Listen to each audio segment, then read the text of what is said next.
Assalamualaikum warahmatullahi wabarakatuh. Materi kita hari ini pada mata kuliah pengantar bisnis, yaitu tentang memotivasi dan memimpin karyawan. Motivasi di lingkungan kerja itu merupakan dorongan internal maupun eksternal yang membuat seorang karyawan bersemangat untuk bekerja, berusaha mencapai target, serta mempertahankan komitmen terhadap tugas organisasi. Nah, motivasi kerja itu sendiri adalah suatu dorongan secara psikologis kepada seseorang yang menentukan arah dari perilaku atau direction of behavior dalam organisasi dan tingkat usaha atau level of effort, serta gigi dalam menghadapi suatu masalah atau level of persistence. Motivasi kerja itu adalah sebagai pendorong dalam diri seseorang untuk berperilaku dan bekerja dengan giat sesuai dengan tugas dan kewajiban yang telah diberikan. Beberapa pendapat tentang motivasi kerja. Yang pertama yaitu dari Ungo tahun 2012, dia mengatakan bahwa motivasi kerja adalah sebuah kekuatan ya dalam diri orang yang akan mempengaruhi arah, intensitas, dan juga ketekunan perilaku seseorang untuk melakukan pekerjaannya. Kemudian yang kedua yaitu menurut Wibowo, dia mengatakan bahwa motivasi kerja adalah proses psikologis yang membangkitkan, mengarahkan dan tekun dalam melakukan tindakan yang diarahkan untuk mencapai tujuan. Pendapat dari Miftahun dan Sugianto, motivasi kerja adalah suatu usaha yang dapat menimbulkan, mengarahkan, dan juga memelihara perilaku yang sesuai dengan lingkungan kerjanya. Sedangkan menurut Robin dan juga 2013, motivasi kerja adalah kesediaan untuk mengeluarkan upaya ke arah tujuan-tujuan dalam suatu organisasi. Hal ini tentu dikondisikan oleh kemampuan upaya tersebut, kebutuhan individu. Oke, berikutnya pendapat Pinder tahun 2013, motivasi kerja adalah kekuatan baik yang berasal dari dalam diri maupun dari luar diri seseorang yang mendorong untuk memulai berperilaku kerja sesuai dengan arah intensitas dan dalam jangka waktu tertentu. Oke, unsur-unsur dari motivasi kerja itu sendiri. Menurut Sagir dalam Siswanto Sastro Hadiwiryo 2003, motivasi kerja memiliki beberapa unsur.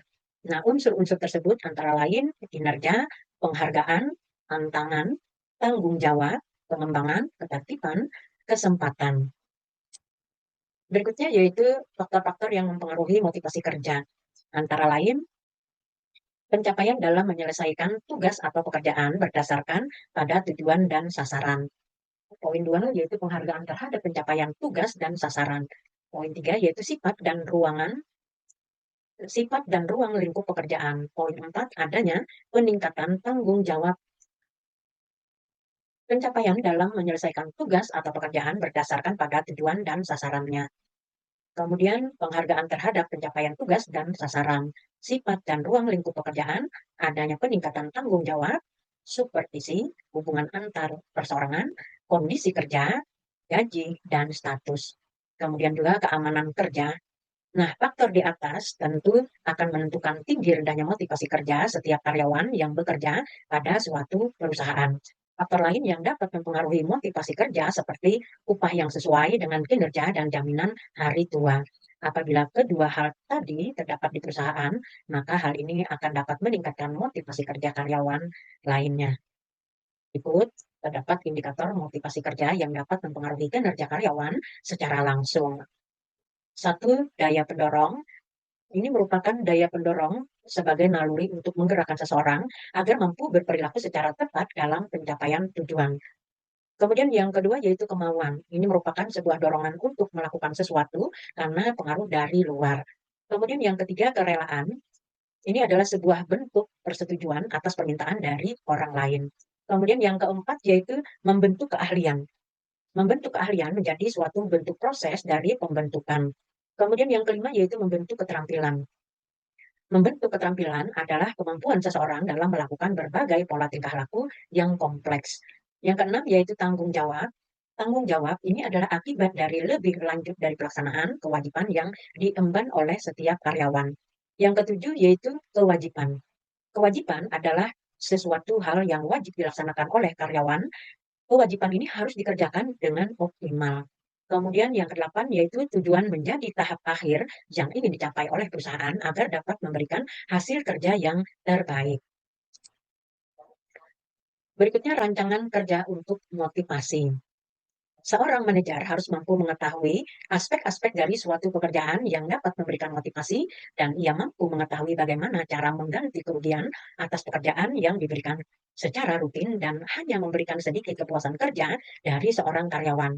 Maka dengan adanya rancangan pekerjaan merupakan strategi yang tepat untuk meningkatkan kepuasan dan motivasi kerja. Pada umumnya, rancangan pekerjaan itu dapat dibagi menjadi 4. Yang pertama yaitu penyederhanaan kerja, yaitu mengejar ketepatan tugas dengan mengurangi jumlah tugas yang harus dikerjakan oleh seorang karyawan.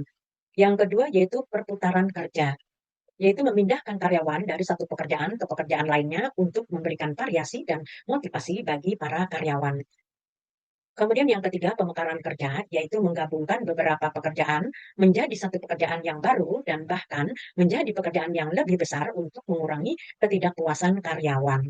Yang keempat yaitu pengayaan pekerjaan, yaitu menggabungkan motivator yang lebih tinggi tingkatnya ke dalam pekerjaannya. Oke, berikutnya meningkatkan kepuasan dan motivasi kerja. Nah, pada umumnya terdapat 4 unsur utama yang mempengaruhi kepuasan kerja, yaitu uang, keamanan kerja, jadwal kegiatan, dan keterlibatan di tempat kerja. Jika perusahaan mampu memberikan program pengayaan pekerjaan ini kepada pekerja, maka akan semakin meningkat, perusahaan akan semakin tinggi perusahaan dapat memotivasi karyawannya. Program kompensasi yang memadai, di mana perusahaan dapat berusaha untuk memastikan bahwa setiap karyawan yang memiliki kinerja paling baik setiap tahunnya akan mendapatkan kenaikan gaji atau hadiah dari perusahaan. Maka dengan ini, karyawan akan semakin termotivasi untuk meningkatkan kinerjanya karena akan mendapatkan hadiah atau manfaat secara langsung dari perusahaan.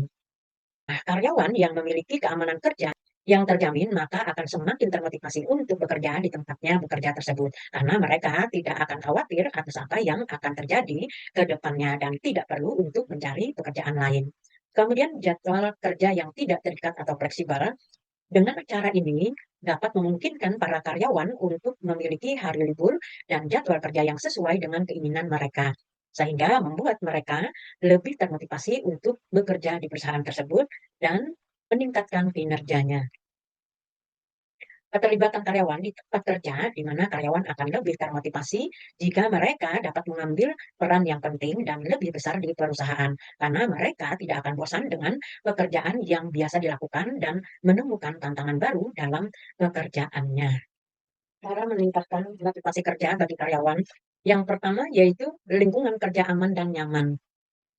Cara untuk meningkatkan motivasi kerja ini dengan membuat ruangan kerja tempat karyawan beraktivitas sehari-hari terasa nyaman. Yang kedua yaitu memberikan pelatihan untuk pengembangan diri. Supaya karyawan dapat bekerja secara optimal untuk mencapai tujuan, maka perusahaan harus memberikan pelatihan yang dapat membantu mereka untuk mengembangkan kemampuannya. Kemudian yang ketiga yaitu mengadakan outing untuk kembali membangkitkan motivasi kerja karyawan yang setiap hari bekerja, sehingga perusahaan dapat mengadakan kegiatan outing. Cara ini dapat membuat karyawan refreshing sejenak dan dapat membantu karyawan untuk saling mengenal sesama karyawan lainnya. Yang keempat yaitu memberikan upah sesuai beban kerja dan keahlian. Karyawan akan semakin termotivasi bila mereka mendapatkan upah yang sesuai dengan beban kerja dan keahlian yang mereka miliki. Yang kelima yaitu memberikan jenjang karir yang jelas. Selain pemberian upah yang sesuai dengan beban kerja dan keahlian, banyak karyawan yang memiliki motivasi kerja dari adanya jenjang karir yang jelas. Karyawan di semua perusahaan tentu menginginkan jabatan seiring dengan perkembangan potensi yang mereka miliki dan kinerja yang semakin baik dengan ditunjukkannya melalui suatu prestasi. Dengan adanya jenjang karir yang jelas, hal ini dapat membuat karyawan semakin semangat dalam bekerja. Yang keenam yaitu memberikan apresiasi. Memberikan apresiasi kepada karyawan yang berhasil melakukan pekerjaan yang berat dan sulit agar mereka merasa dihargai serta termotivasi untuk memberikan usaha lebih maju mencapai tujuan perusahaan. Yang ketujuh yaitu berikan perhatian pada karyawan. Untuk membangun motivasi kerja bagi setiap karyawan, lebih baik seorang atasan itu memberikan perhatian untuk karyawannya, di mana tingkat kepedulian dan perhatian kepada karyawan sebaiknya masih dalam batas yang wajar. Contoh motivasi kerja saat interview kerja. Yang pertama, jawaban yang realistis. Jawaban yang realistis saat interview haruslah jujur, tidak berorientasi pada uang. Dengan begitu, perusahaan bisa melihat kandidatnya memang ingin bergabung untuk tujuan mengembangkan karir di perusahaan tersebut. Yang kedua, yaitu jawaban optimistis. Nah, selain percaya diri dan jujur, bisa juga memberikan jawaban motivasi kerja yang optimis.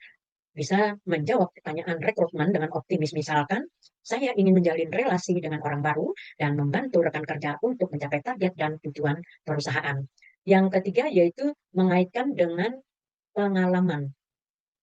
Nah, pada saat interview, bisa juga mengaitkan jawaban dengan pengalaman yang sudah dimiliki.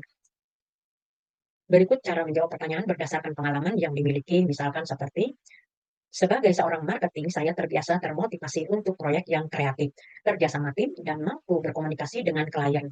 Oleh karena itu, saya ingin menerapkan dari hasil yang sebelumnya dan mengembangkan di perusahaan ini. Kemudian yang keempat yaitu jawaban relevan.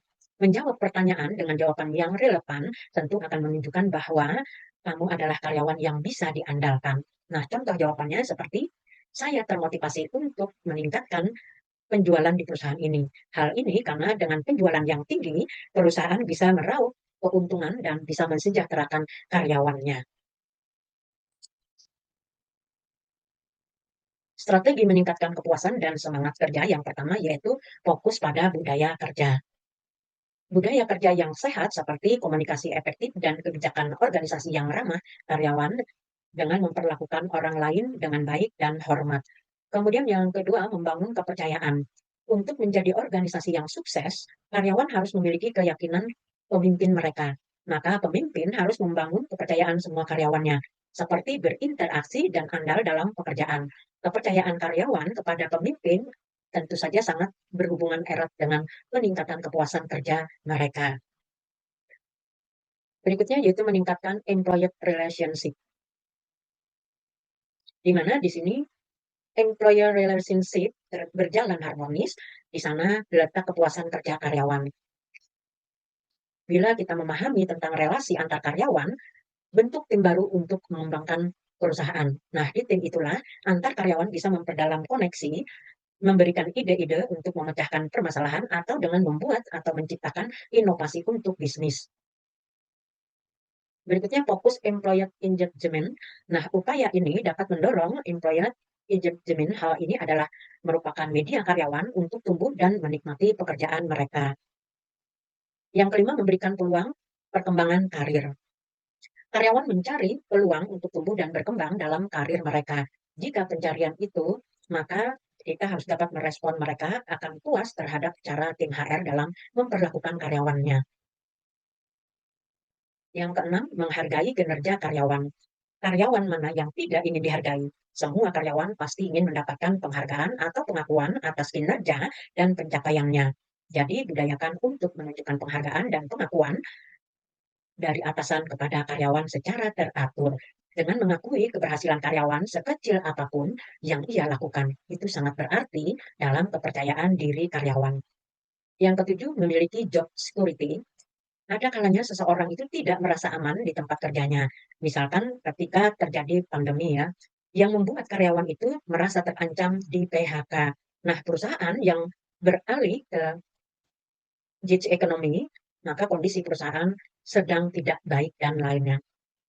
Untuk mengatasinya, tim HR dan pihak manajemen memberikan job security berupa mengkonfirmasikan kondisi keuangan, menjelaskan kembali visi dan misi organisasi, dan memberitahukan kinerja organisasi secara keseluruhan. Maka karyawan akan merasa tenang saat bekerja karena mereka tahu perusahaan stabil secara finansial dan berkinerja baik. Yang kedelapan yaitu tunjangan dan fasilitas. Apakah tunjangan dan fasilitas perusahaan saat ini telah memenuhi syarat? Apa saja yang diinginkan oleh karyawan mengenai tunjangan? Tim HR wajib mencari tahu dan mengulas kembali tunjangan dan fasilitas perusahaan. Pemberian tunjangan seperti medis, cuti panjang, jam kerja fleksibel, dan work-life balance dapat meningkatkan kepuasan kerja karyawan. Gaya kepemimpinan adalah norma perilaku yang digunakan seseorang pada saat orang tersebut mencoba mempengaruhi perilaku orang lain. Menurut pendapat Toha ya, tahun 2017. Dengan demikian, gaya kepemimpinan ini merupakan perilaku berdasarkan suatu aturan atau prinsip tertentu agar dapat digunakan untuk memimpin atau mengarahkan orang lain. Sedangkan menurut Ripai, gaya kepemimpinan adalah beberapa ciri yang ditunjukkan pemimpin untuk mempengaruhi bawahannya agar tujuan organisasi tercapai. Nah, ciri yang ditunjukkan tentunya berkaitan dengan berbagai perilaku yang dapat digunakan untuk mempengaruhi orang lain seperti bawahan atau anggota organisasi yang berada di bawah pimpinannya. Sedangkan menurut pendapat Purwanto, dia menjelaskan bahwa gaya kepemimpinan pada dasarnya adalah suatu cara bagaimana seorang pemimpin dapat mempengaruhi, dapat mengarahkan, dan dapat memotivasi dan juga dapat mengendalikan bawahannya dengan cara tertentu, sehingga bawahannya mampu menyelesaikan tugas secara efektif dan efisien.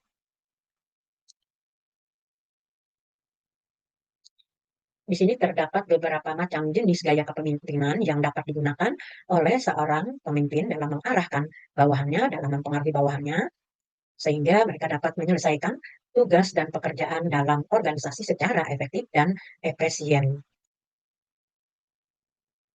Yang pertama yaitu gaya kepemimpinan otokratik. Nah, gaya kepemimpinan ini merupakan gaya kepemimpinan seorang pemimpin yang egois.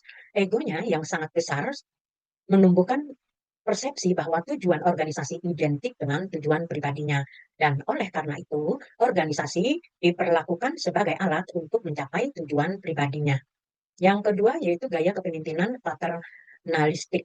Biasanya seorang pemimpin yang paternalistik mengutamakan kebersamaan. Artinya, pemimpin yang bersangkutan berusaha untuk memperlakukan semua orang yang terdapat dalam organisasinya secara adil. Yang ketiga yaitu gaya kepemimpinan karismatik. Gaya kepemimpinan ini merupakan sebuah gaya kepemimpinan yang dilakukan dengan cara menonjolkan karisma atau citra dari pemimpin. Gaya kepemimpinan ini berkaitan dengan self-branding yang dilakukan oleh seseorang. Yang keempat, gaya kepemimpinan laissez-faire dalam memimpin organisasi dan para bawahannya adalah permisif. Berarti bahwa para anggota organisasi boleh bertindak sesuai dengan hati nurani, asalkan kepentingan bersama tetap terjaga serta tujuan organisasi dapat tercapai. Yang kelima yaitu gaya kepemimpinan demokratis. Gaya kepemimpinan koordinator dan integrator dari berbagai unsur dan komponen organisasi sehingga bergerak sebagai suatu totalitas.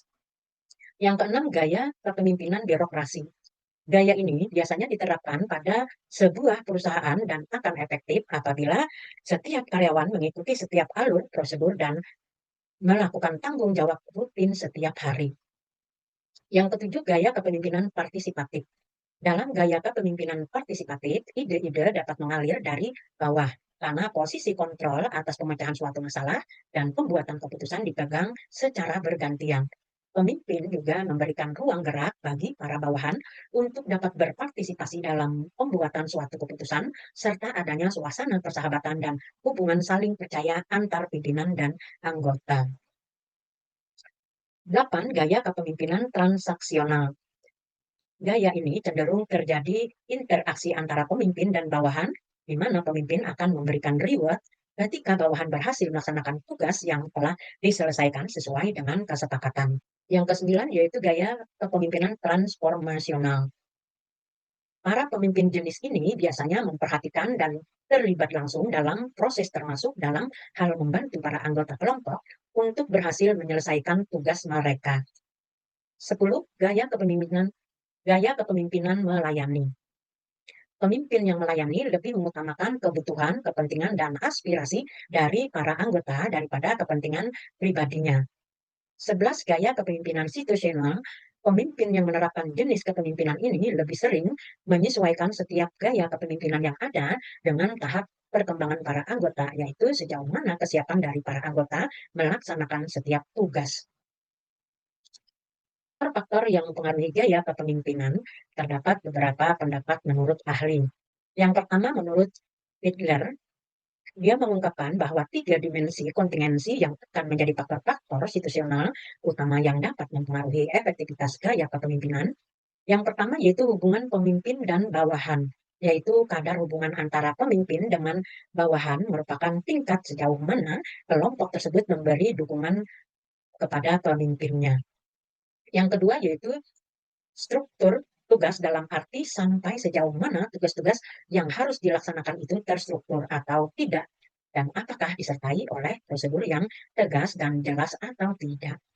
Yang ketiga yaitu posisi kewenangan seseorang dalam arti tingkat dari pengaruh seseorang pemimpin pada faktor wewenang seperti dalam pengangkatan dan pemberhentian karyawan, penegakan disiplin, promosi, dan kenaikan gaji. Sementara menurut Siagian, ada beberapa faktor yang mempengaruhi gaya kepemimpinan. Yang pertama yaitu budaya organisasi. Fungsi penting dari budaya organisasi untuk membantu dalam memahami lingkungan dan cara agar dapat menanggapinya.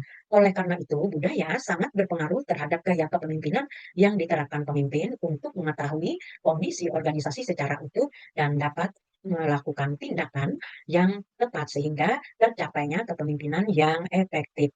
Yang kedua yaitu faktor gaya kepengikutan.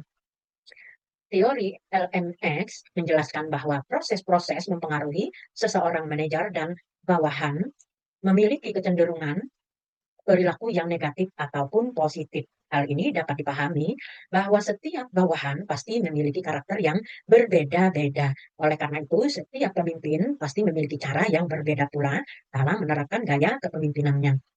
Yang ketiga yaitu keterampilan kepemimpinan. Kepemimpinan yang efektif sangat dipengaruhi oleh gaya kepemimpinan, dan gaya kepemimpinan itu sendiri akan dipengaruhi oleh keterampilan kepemimpinan seorang pemimpin. Indikator gaya kepemimpinan. Sebetulnya indikator gaya kepemimpinan ini amatlah bergantung pada gaya kepemimpinan yang ingin diterapkan atau dimiliki oleh pemimpin. Di sini terdapat beberapa indikator gaya kepemimpinan. Yang pertama yaitu sifat. Dalam hal, dalam hal ini, sifat seorang pemimpin sangat berpengaruh dalam menentukan keberhasilannya menjadi seorang pemimpin dan kemampuan yang dimiliki oleh pemimpin. Yang kedua yaitu kebiasaan. Dalam hal kebiasaan, memiliki pengaruh sebagai penentu perilaku seorang pemimpin yang akan menggambarkan segala tindakan yang akan dilakukan oleh seorang pemimpin. Baik buruknya kebiasaan seorang pemimpin akan berdampak pada tindakan yang akan dibuat saat memimpin dan mempengaruhi bawahannya. Tiga, kepribadian. Dalam hal kepribadian, seorang pemimpin menentukan keberhasilannya dari sifat-sifat khas yang dimiliki oleh pemimpin. 4, temperamen. Nah, dalam hal temperamen, ini adalah cara khas seorang pemimpin dalam memberi tanggapan dalam berinteraksi dengan karyawan. Pemimpin yang memiliki temperamen aktif tentu akan lebih banyak bergerak. Sedangkan pemimpin yang memiliki temperamen tenang, dia akan menghadapi segala sesuatunya dengan ketenangan. Terdapat beberapa teori mengenai gaya kepemimpinan.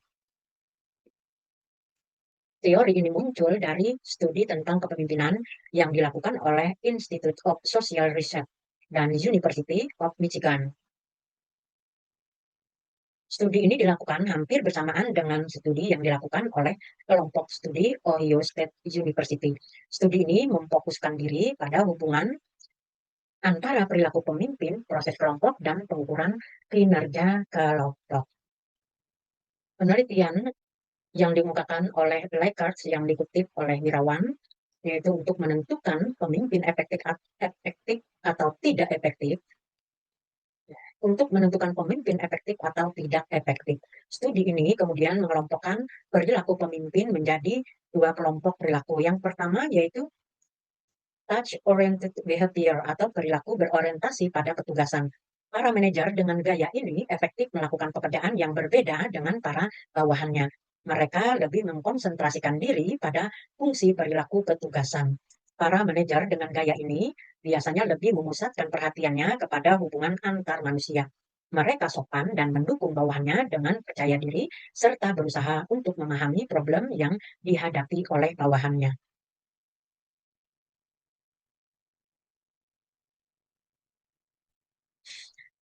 Penelitian ini, seperti yang dikemukakan oleh Lakers yang dikutip oleh Wirawan, Untuk menentukan pemimpin efektif atau tidak efektif, studi ini kemudian mengelompokkan perilaku pemimpin menjadi dua kelompok perilaku.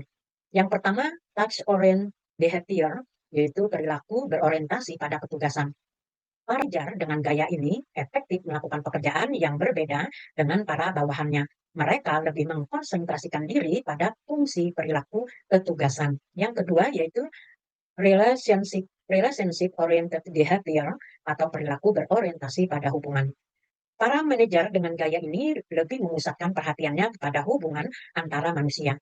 Mereka sopan dan mendukung bawahannya dengan percaya diri, serta berusaha untuk memahami problem yang dihadapi oleh bawahannya. Baik, demikian tadi materi kita hari ini. Wassalamualaikum warahmatullahi wabarakatuh.